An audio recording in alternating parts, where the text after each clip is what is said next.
Hello, good afternoon. My name is Hemi and I am from Dr. On Call. We welcome you today to our live Q&A session. And today we have our specialist, Dr. Aldrin live with it. Hello, doctor. How are you doing today? Dr. Aldrin has been an obstetrician and gynecologist for over 20 years. So here today we will have him speak about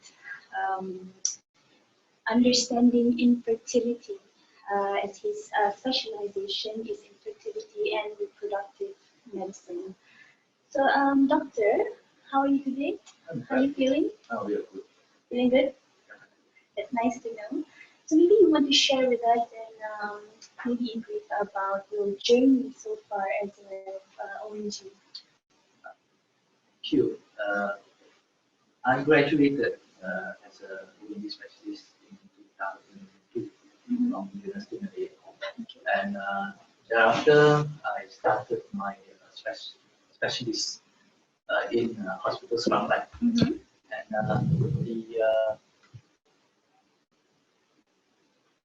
why I actually chose the area of fertility, obviously, was that I had the opportunity to work and also lead the unit of reproduction in hospitals frontline. I see, okay. And how long ago was it? It was in 2002 to around 2007. Okay. Thereafter, I left government service and I joined the Menstrual Fertility Center in 2007, which gradually after that we built up and we ended up opening this hospital. Okay, and we started off since 2009. So you are one of the pioneers of the fertility doctors at Thompson Hospital. Yes. Okay, wonderful. Okay, go on. Since then, obviously, we have grown in terms of numbers as well as also opening branches. I also have the opportunity to also do a bit of fertility work in our branch in Kapur. Oh, okay. But my main area of practice, obviously, will be in Thompson Hospital under TNC Fertility at the PhD. Okay. So, doctor, are you? I'm also in my 30s. Okay. So, among my peers, we do have issues in terms of infertility. Now, I understand that infertility cases is not just one gender, but it happens in both gender, male or female. That's correct, no? Yes, absolutely. Okay. So, I mean, of course, it's a growing issue among professionals or even non-professionals, and this is a very critical concern. Would you say it's very concerning? Yes, if you were to look at the issues of fertility, you would say that approximately 1 out of 6 married couples do have various degrees of fertility issues. Okay. So I would say that yes, definitely this is a major concern. Okay.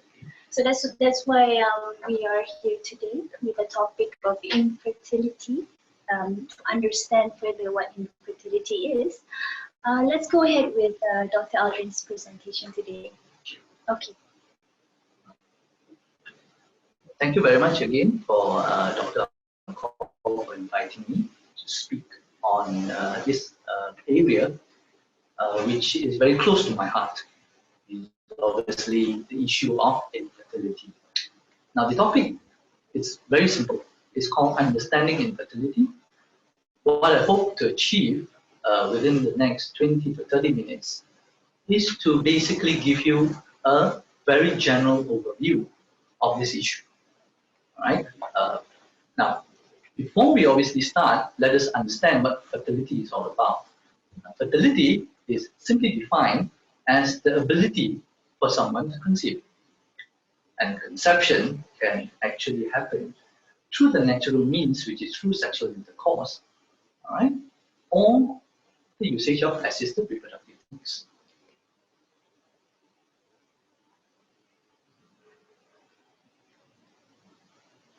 Okay.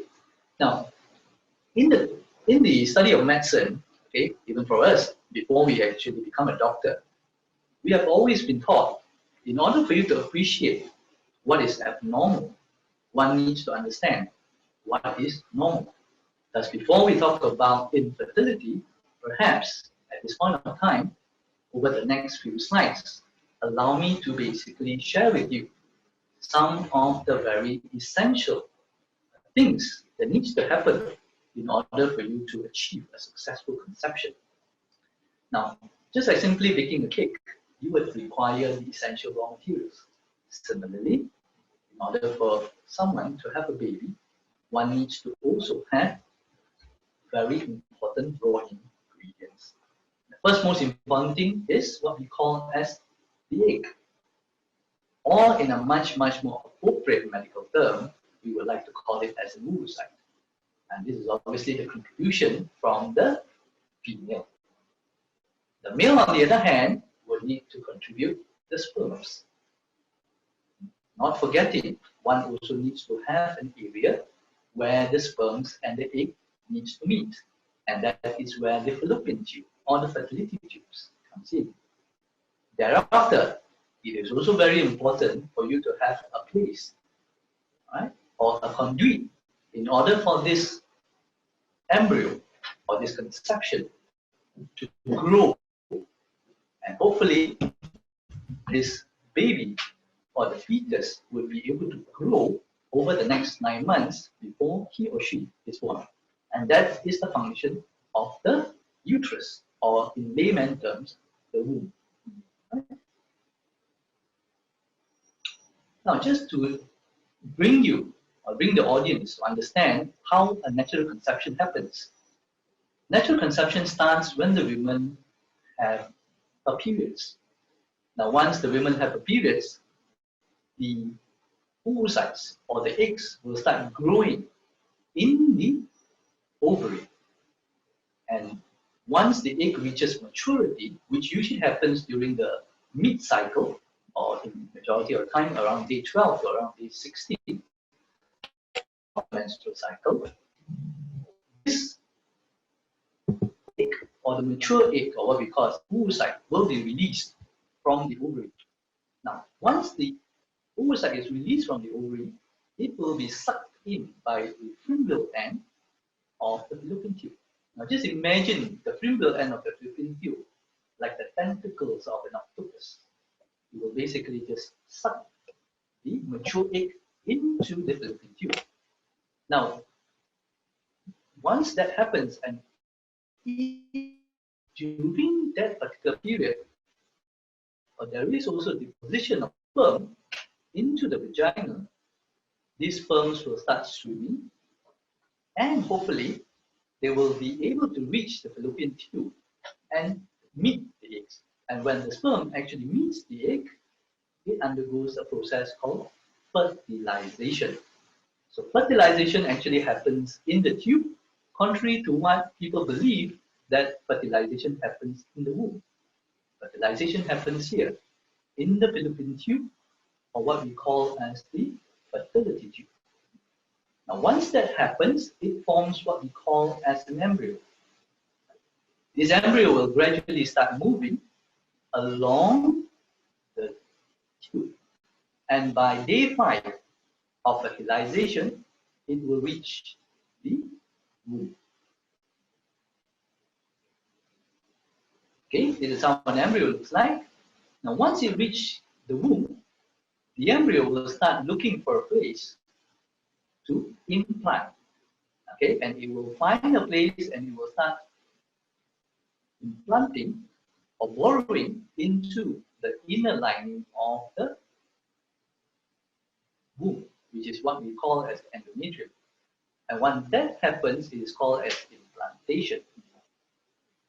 Once implantation happens, voila, this is where we will say a conception has happened. Now, any form of any condition that disrupts this very delicate process will have some degree of influence on the ability for the particular couple to get pregnant. Now, obviously, there are many factors that can actually also influence fertility,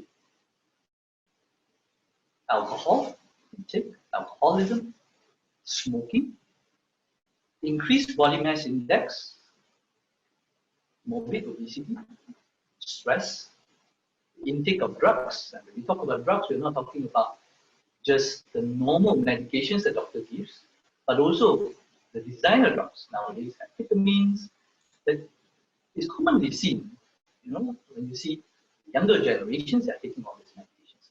Now, all these things can have an influence on the ability for the couple or the woman to get pregnant. Now, as you can see, majority of this that I've mentioned are mainly lifestyle. As long as you actually do lifestyle changes, you will be able to deal with the initial 1, 2, 3, 4, 5. The two that I put in bold are something that I would want to elaborate more, which I think is very, very important. One of them is the age. And when we talk about the age, it's more towards the age of the ladies. And also, a very common question that I've always been asked during my fertility or counseling of my fertility patients is the timing and the frequency of having sex. So I will try to elaborate a little bit more on these two factors. Now, this is a very, very important slide that I always show my patients during my counseling session. Age is the single most important determinant of fertility success, be it natural or the usage of any assisted reproduction. You look at this graph, when you look at the age, you will see that as the women's age becomes more and more mature, old is not a good word. Okay? As you become more and more mature, especially for the ladies, you will find that your fertility potential also takes a drop. And the likelihood of age-related infertility increases exponentially. Right? Now, what I would like to highlight for you is basically, okay, if you look at the cursor, if you look at this area here, around the age of 38 years old, perhaps until the age of about 42, you will see that there is actually a drop, quite a drastic drop. Mm-hmm. But when you see from the age of 42 onwards, it's a massive crash in terms of the likelihood of fertility potential. Now, we call this as a fertility cliff. That usually happens at around 42 years old.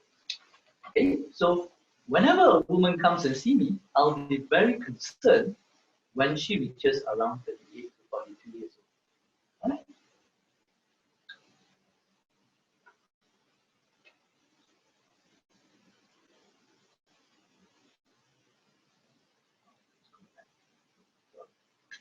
Okay, now let's go to the other question.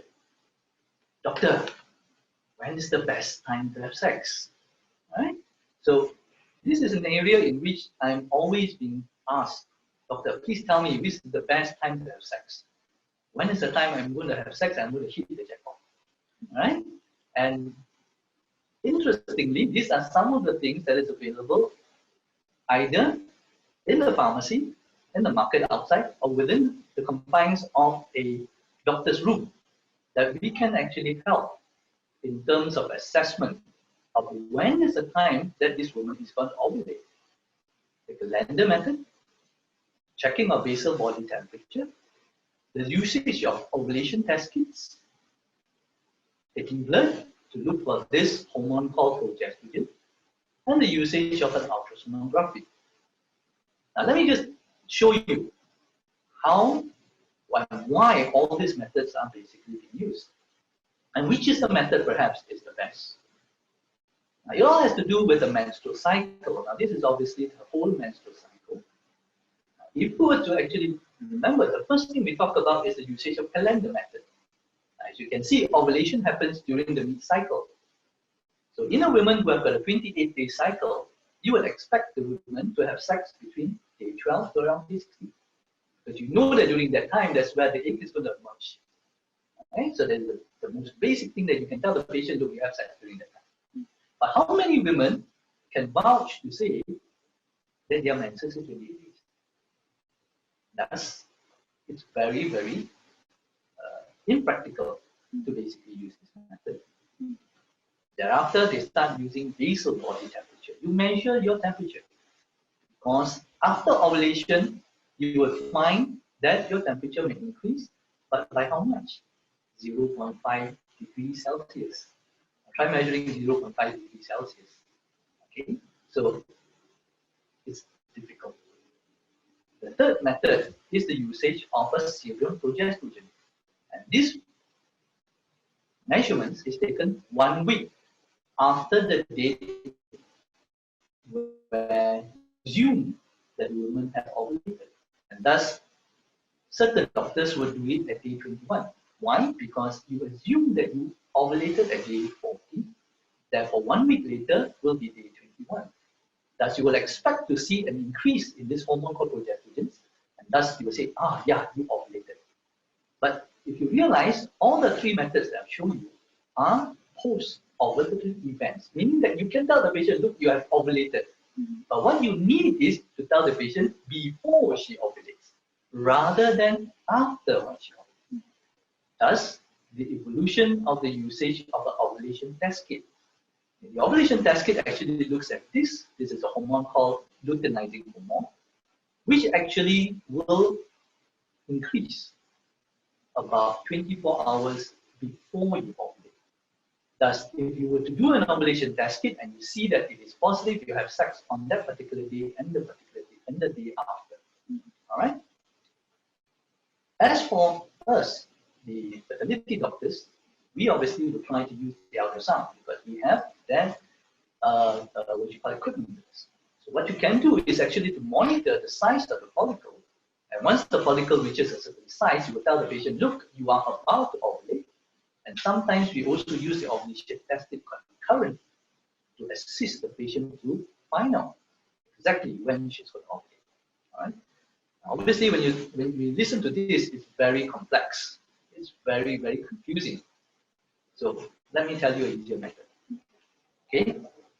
The easiest method for you to do is just have regular sex twice or 3 times a week between each menstrual cycle. That's the easiest thing that you can do. Please do not consider sex only for conception. Sex can be also made for recreation, which obviously rhymes with recreation. So please, do not view sex as just to have a baby. Sex is also fun. All right? So remember, this is what my son tells me. All right? He is a Transformer fan. And he says that when you watch the Transformer series, you will always find Optimus Prime, all right, mentioning this. No sacrifice, no victory. All right? So please, have sex. That's the easiest thing you can do. Forget about any other things. Just have sex. Right. Now, after we talked about what is normal, perhaps let us now start going into what is abnormal. Now, the definition of infertility is the inability for the couple to conceive.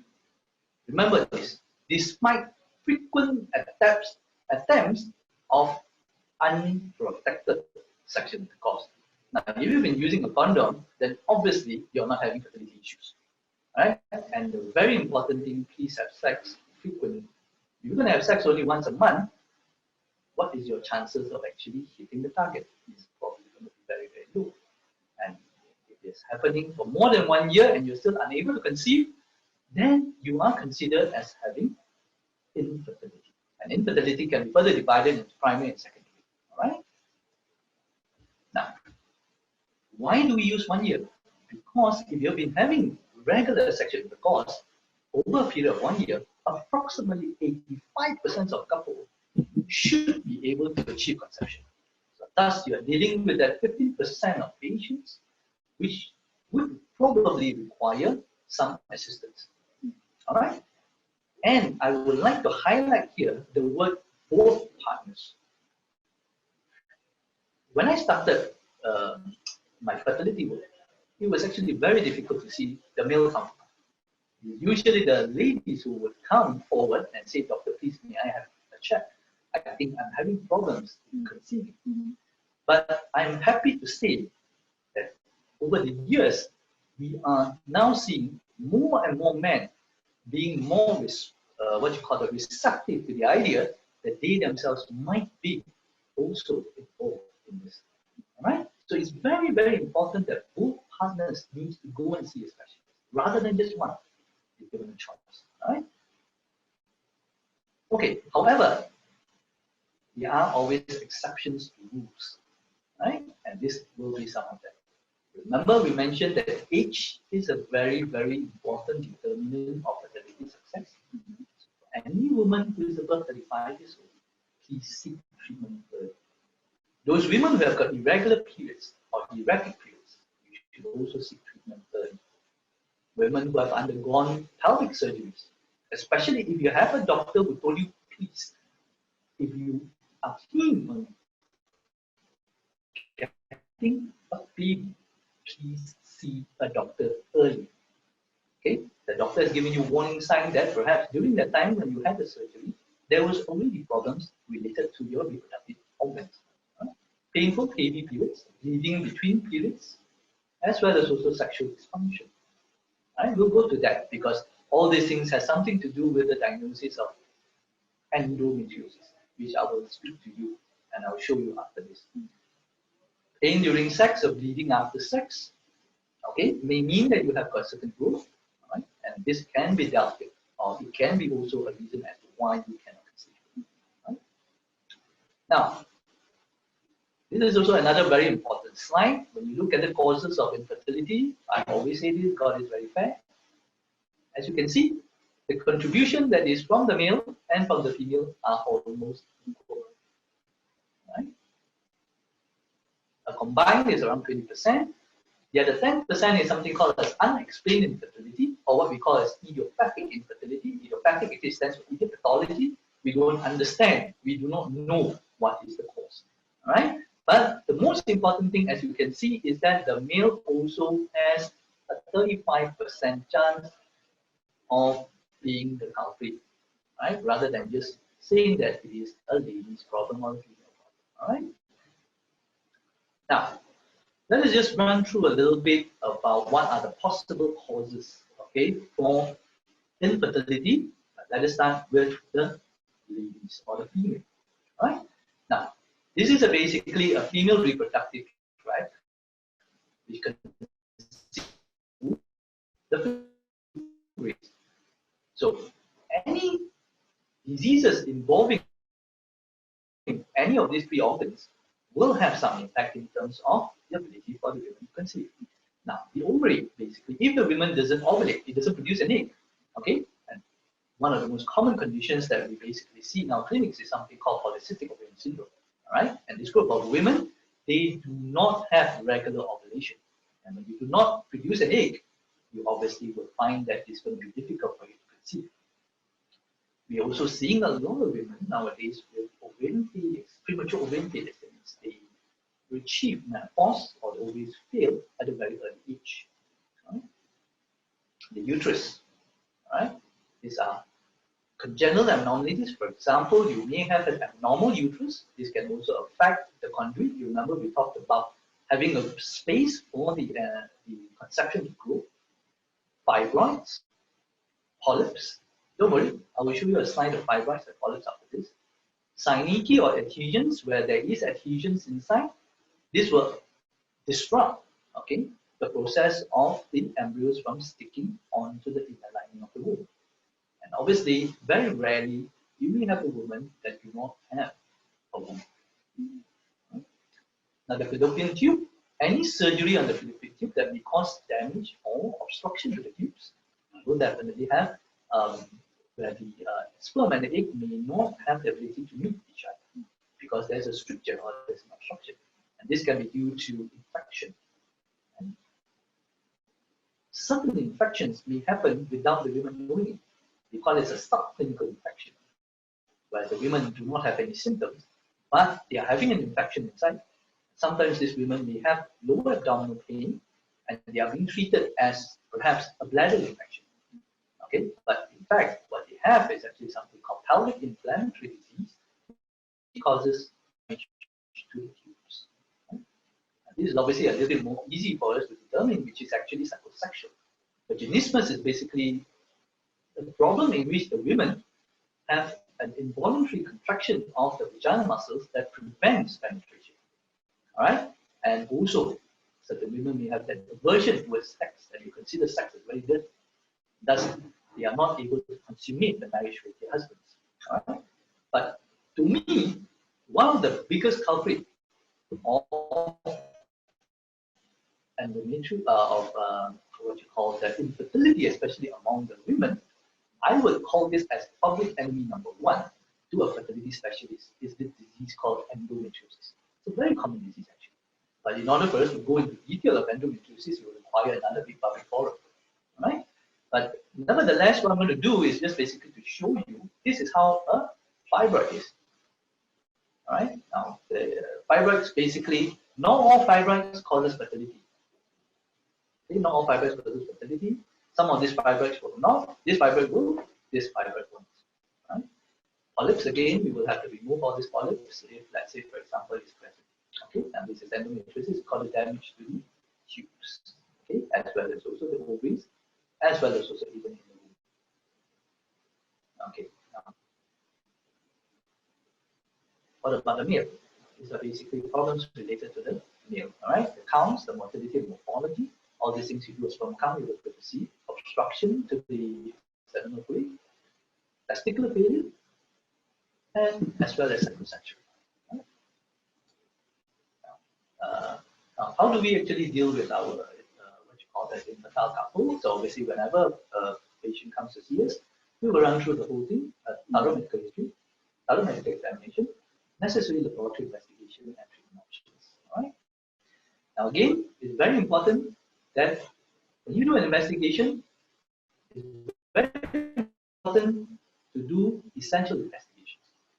And where are you going to? I always believe in targeted screening rather than just doing carpet bombing and hopefully find something that's possible.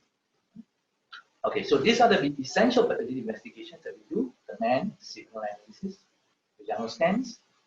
Perhaps you need to assess the tubes and also a blood test. Okay, so a little bit on treatment options. The most basic treatment options that we give is basically the usage of fertility pills. And this can be either in form of chlormethyl citrate or something called chlomid or lactose. And in certain patients, unfortunately, they will have to embark on assisted reproductive technique, or what we call as the ART techniques. And this basically involves the usage of an IUI or an IV. Now, process of the assisted reproductive techniques. This is insemination. Right? These are some of the benefits that you get through usage of intra-uterine insemination. But the most important thing I want to share is you need certain essential things. First, you must make sure that you have a patent tubes. Because if there's an obstruction down here, the sperm and the eggs will not be able to move. And also, you must make sure that you get adequate, what I like to call Olympic champion swimmers. Okay, they must be good swimmers. If they're weak swimmers, they will not be able to also improve the success of the IUI. Right? Again, a schematic representation of how we do it. An IUI procedure is done under nothing. There is no need for you to be admitted. There is no need for you to undergo any form of easier. It's all done as a procedure. Right? Now, obviously, unfortunately, this would be the pinnacle of any fertility treatment, which is IVF, or which is in vitro fertilization. These are the steps that which you do. Right? Once, obviously, you will have to stop. You will tell the body to say, look, hey, you just relax, I'm taking over. Okay, and then we will give you medication in order to produce the eggs. We will harvest the eggs, and hopefully we will fertilize it in our lab or in a petri dish, and hopefully culture them and transfer, and hopefully that will lead to a pregnancy. Again, a small little schematic. You see, this is how it can be done. We will give you medication, we will produce eggs, and then we will retrieve the eggs and subsequently mix it with the sperms, and hopefully the fertilization will happen and put it back in. Again, another, just to show you how the whole thing is going to be done. But in order for us to do that, we will require the usage of medicine. And unfortunately, all this medicine are injectables. But over the years, IVF has evolved where all these medicines are self-administered. There is no need for you to actually have anybody administering the medicine for you. It is all self-administered. Okay? And this is the only unfortunate thing is that during the time where you need to retrieve the eggs, we will need to give you some form of anesthesia for us to retrieve the eggs. Against sperm preparation, this is what we do. Sperms, and we will mix it into a petri dish. Occasionally, in those patients, if the audience have heard about ICSI or what is known as ICSI, this is how ICSI is done. Now, intracycle plasmic sperm injection is usually being carried out if there is a male factor infertility. Now, this is how it's being done. This is a holding pickup. Remember, all these things are magnified. This is the eggs. All right, this is the sperm that we will inject into the eggs. All right, using injection. This is what we hope to see in every single egg that we fertilize. This is how a fertilized egg is known as an embryo. We will allow this embryo to grow until day 5, until it reaches a stage of what we call the blastocyst. Then we will proceed with a transfer. Okay? Now again, the embryo transfer is generally carried out without any form of anesthesia. All right? It's a very simple procedure. All right, under ultrasound guidance, we will put in a catheter and we will gently deposit the embryo into the womb. Hopefully, 12 to 14 days later, we will do a blood test to detect whether pregnancy has occurred. Very, very important thing in IVF is to make sure when you have an excess embryos, there must be facilities for you to actually keep it for future use. Alright? Why? Because these are the advantages you get with embryo. There is no wastage. It is definitely much cheaper for you to actually go through another full cycle. Okay? There is no more the need for us to actually pick up your eggs anymore. There is no anesthesia required during a transfer of embryos. And more importantly, there is no need for us to stimulate the ovaries. Right? Now, my last slide here is very simple. Over the years, obviously, we want to improve in terms of a success rate. And we are happy to say that these are the two major, what you call the breakthroughs in the world of reproductive medicine. First and foremost, the pre-implantation genetic testing, whereby nowadays we are able to biopsy the embryos and to only select and transfer normal embryos. At the same time, for those patients or couples with inherited diseases, we are now able to basically reduce the transmission of genetic diseases to the subsequent generation. And one of the classical ones, because we stay in Southeast Asia, is thalassemia. Okay. Last but not least, we are also now able to perform something called endometrial receptive assays, where we are now able to assess whether the inner lining of the womb is receptive. Is it ready for it to accept the embryo? And this is something called marriage. All right. So I think this is my last slide. Okay. Thank you very much. Okay. Thank you, Dr. Aldrin. I hope everybody had a good session with understanding Dr. Aldrin's explanation on infertility. Well, he went through the whole. He went through and explained what infertility is about. So, what are the ingredients that make fertility successful? Like from the male part, from the female part, and how it has to combine and to make embryo, right? Is that right, Dr. Did I get that a bit right? Can I improve my explanation next time? I will put it to a name and you try to make a cake. In order for you to take a beautiful cake, you obviously require best ingredients. But you explained it so beautifully that I was so engrossed, and now I learned a lot. I believe that the audience too. Yeah. Okay. So before we go on to the Q&A session with the audience, yeah, let's get into a 2-minute break, and we will catch up again. See you guys. Hello, everybody. Welcome back to the session. We apologize for the technical error. If there was no sound earlier from the video that we presented, we really hope that it wasn't so much of an inconvenience. Okay, we're back here. We're still in the topic of infertility, understanding infertility with Dr. Aldrin still here. You okay? Yeah. Okay. So we're gonna go ahead with the first question from the audience. Okay. So you spoke a lot about the causes of infertility, in both men and women. There's a question about PCOS. So actually, what is PCOS? Well, PCOS obviously the short form. Is actually polycystic ovarian syndrome. Polycystic ovarian syndrome is a condition which basically is of an unknown entity. Yeah, because PCOS is a very commonly used and mentioned in today's concerns among women, especially. I mean, this is a women condition, right? Yeah. So I hear a lot about people saying, "I have PCOS, my friend has PCOS," and then they go for treatment. So, Polycystic ovarian syndrome is actually a condition where it is characterized mainly with women who are a little bit more chubby, then they are actually putting on weight, despite the fact they say, doc, I'm not actually eating that much. I do my exercises, but I'm still putting on weight. Okay. And at the same time, you will find that their cycles, or the menstrual cycle, becomes very, very erratic. Okay. What we will call as oligoamenorrhea, meaning that their menstrual flow is very little, or sometimes they will not have a flow at all. Right? It usually is characterized by what you call an ovulation, means the woman is not ovulating. So they usually present to our clinics mainly for two concerns. Okay. The first is the difficulty in conceiving, Okay. and the other one is the erratic periods.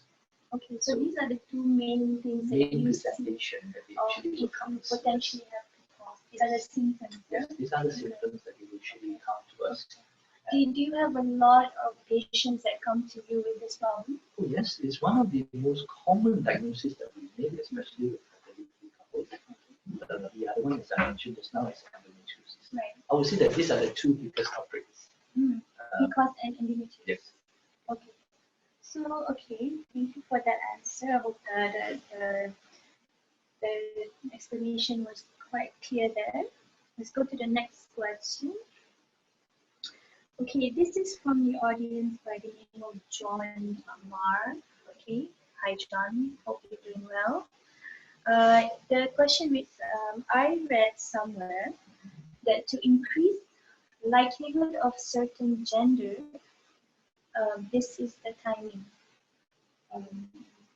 Sorry, as close as possible to ovulation. For girl, oh, okay, sorry. For a girl is 3 to 5 days before ovulation. Female sperm lasts longer in the system. Male sperm will die after a few days. Do you get the question? Yeah. Yeah, is this true? Generally, I think if you actually read up from Dr. Google, you will see all these things about, what are the ways in which you can actually increase the likelihood for you to have a certain gender. For the offspring, the baby. Yes. Oh, okay. Well, interesting. I would have to say that there is no data to support such a. I guess on the note of this question by Mr. John Mar, is there a formula that maybe one of our couple can practice as far to as increase the chances of determining the gender of a baby? What I would usually tell my patients is that leave that to God. Leave that to God. Yeah, leave that to God. It's extremely difficult. Although, yeah, there are other methods in which you can do, but none of these methods actually guarantees that you will be able to conceive, and that conception will be that gender. I see. Okay, interesting. Wow. Okay, our next question is from Ashley. Okay, the question is this. To plan for pregnancy, is it necessary to start taking folic acid supplement? If yes, what is the dosage? That is a very, very good question. I think, yes, the answer to that question is you should start taking folic acid supplements as early as possible. Some would recommend as early as 3 months prior to conception. Right? The recommended dose is basically 400 to 800 micrograms per day. 400 to 800 micrograms per So day generally, of folic acid. 0.4 to 0.8 milligrams per day. Okay. So that is the recommended dosage. Yeah, so actually go out and get your folic acid with that Taking it dosage. before you actually get that. Yeah, to plan your pregnancy. Right? Okay. Oh, Ashley has another question. Ashley seems to have a lot of questions. Maybe she's planning a pregnancy.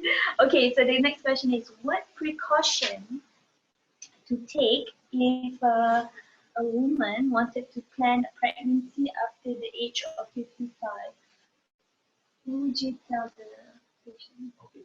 Now, there are obviously risks involved in women who are trying to conceive at a much older age. If you were to look at the literature, there is a higher risk of premature labor. There is a higher risk of problems related to diabetes as well as also hypertension. There is also a higher chance that the woman will have to undergo an operative delivery, for example, a cesarean section, for various reasons. One, due to her age. Secondly, perhaps because of the higher chances of she developing hypertension and diabetes and all the complications related to that. So I would say that she would be considered as having a high risk pregnancy should she actually get pregnant at that age. Yeah, okay. So, there are more questions from the audience. Keep them coming. We are done with questions. Okay, so I guess we are at the end of the session because we have no more questions. Right? Do you have any last words to say, Doctor, before we end the session? I think again, most important thing is to ensure that age. Remember, age. I always stress that age is the single most important determinant of fertility success. So do not delay your conception. Okay. And also at the same time, please go and see a doctor as early as you can, especially if you have those conditions which are pointed out in my slides just now. Yeah, thank you, Doctor. I just want to mention also that Dr. Aldrin is also one of our telehealth doctors on Dr. On Call. We work together with Thompson Medical Center to provide telehealth platforms. So the one that we have here at Thompson Hospital is powered by Dr. On Call. I just wanted to mention that if in terms of infertility problems, you are more than welcome to seek the consultation via our platform with Dr. Aldrin. Okay, is there, let's see what's going on. I think we're done here. Yeah. 1 second. There are more questions. Okay, hang on. Oh, there's one more question. Okay. What is the best time of day to do LH strip test in order to track ovulation? So most of the time we will ask them to do the early morning urine, the first early morning urine. Okay? And always remember to basically read the instructions. When you are doing the ovulation test kit, different ovulation test kit will have different instructions. So it's very, very important for you to get instructions and to understand what is positive and what is negative. So always read instructions. So the best time of the day is definitely early morning once you wake up. Yeah. Okay. So I think Dr. Aldrin, it was very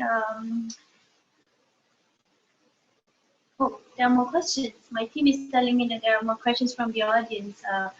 Dr. Aldrin is very, very effective from his presentation that all this audience just cannot let him go.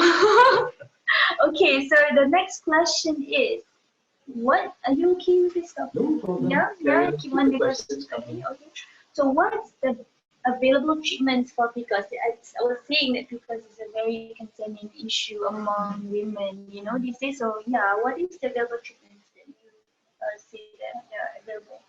I think the most important thing is to first be confirm that it is indeed because of polycystic ovarian syndrome. Okay. And at the same time, for the doctor to assess the severity of the disease. Right? The basic treatment is to try and reduce your weight. Okay. That is the most important thing, to try and reduce the weight. If obviously, as I said, a majority of patients with polycystic ovarian syndrome, they are a little bit more chubby. So actually, by reducing the weight, you will find that that actually helps to correct the hormonal imbalance that you have. If that is not possible, then you will have to use hormonal treatment. In very, very rare cases, we may have to do laparoscopy to do ovarian treatment. Okay. But those are only for very severe cases and also select cases. So generally, I think the most important thing is to make sure that you have a correct diagnosis of polycystic ovarian syndrome, and the doctor who sees you will definitely advise you to have weight reduction. Right.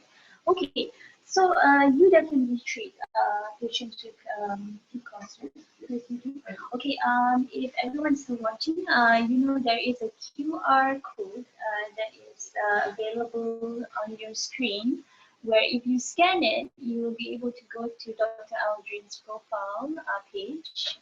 From there, you can make an appointment and a telehealth consultation session with him. If you do it now, you can definitely start booking, and Dr. Aldrin will be very helpful.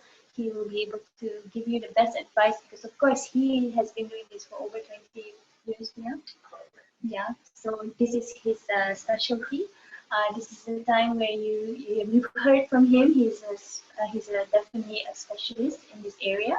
So go ahead and scan the QR code immediately as soon as you can once the session is over. Make sure you book an appointment with Dr. Aldrin as soon as possible. We don't want to delay the problems any further. Yeah, doctor. You said something about having the treatment as soon as possible. Yeah, definitely. Okay, so yeah, I think it's a wrap, doctor. Thank you very much for today. We are very, very happy to have you on board with us sharing about infertility. We hope to see you again. Sure. And we wish you all the best in your area. We will see you again. Okay, thank you very much, and thank you everybody for joining. It has been wonderful.